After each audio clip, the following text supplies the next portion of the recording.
As requested, this is how I print my patterns to go from a Clo3D render to a physical copy. Alright, so I'm going to be doing this tie pattern. The first step is to add your seam allowances using the seam allowance tool. You can also add notches at this stage. Once you have your seam allowances, if you want grain lines, you can turn those on.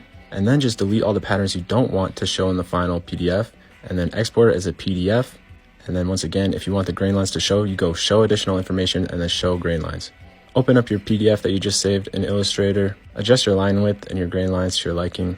And then I always add a scale so I know it printed at the correct dimensions. And if you want to go on printer paper, it's a bit more annoying. You basically have to cut up all the lines with the Adobe Scissors tool, and then you basically just have to add the lines back in at your page margins when you're printing. But after that, you just hit print, make sure all your lines are within the margins of the printer, and then you should have a physical copy ready to cut out.